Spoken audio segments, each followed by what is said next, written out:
திமுக அரசின் அவலநிலைகளை விளக்கும் தெருமுனை கூட்டம் மண்ணிவாக்கம் மற்றும் முடிச்சூர் விநாயகர் கோவில் அருகில் நடைபெற்றது. இதில் சிட்லப்பாக்கம் ச. ராஜேந்திரன் சிறப்புரையாற்றினார்.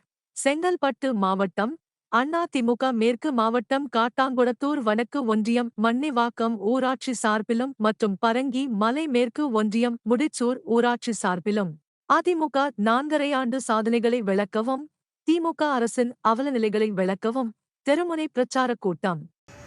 காட்டாங்குளத்தூர் வடக்கு ஒன்றியம் மண்ணிவாக்கம் முன்னாள் ஊராட்சி மன்ற தலைவர் சாந்தி புருஷோத்தமன் தலைமையில் மண்ணிவாக்கம் சிக்னல் அருகில் நடைபெற்றது.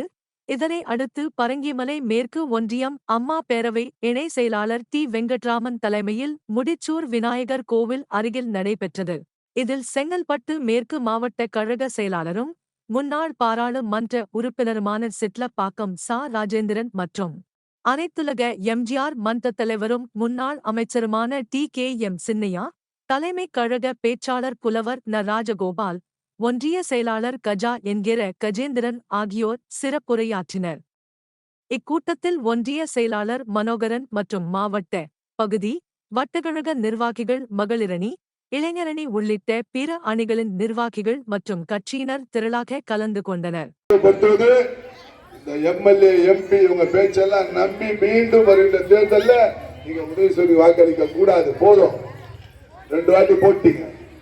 அன்பு சகோதரர்களே, ஆட்சிக்கு வந்தால்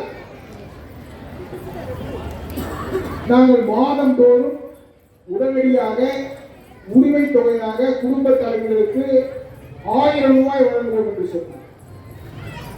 ஆனால் இன்றைக்கு 1 கோடி தாய்மார்களுக்கு வழங்கப்படவில்லை. கேட்டால் அவர்கள் எல்லோரும் தகுதி இல்லாதவர்கள் என்று சொல்கிறார். இதை தேர்தலுக்கு முன்பு சொல்லியிருக்க வேண்டியது தானே. 1 கோடி பேருக்கு நாங்கள் வழங்க மாட்டோம் என்று சொன்னால் அவர்கள் எல்லோரும் தகுதியற்றவர்கள் என்று சொல்ல வேண்டியது தானே. குடும்ப தலைவர்கள் அனைவருக்கும் 1000 ரூபாய் தருவோம் என்று சொன்னவர்கள் இன்றைக்கு 30 மாத காலத்துக்கு முன்பு அதனை வழங்கிக் கொண்டிருக்கிறார். அது 1 கோடி தாய்மார்களுடைய வைத்தறிச்சலின் அடிப்படையில் இன்னைக்கு அந்த திட்டம் செயல்படுத்தப்பட்டுள்ளது.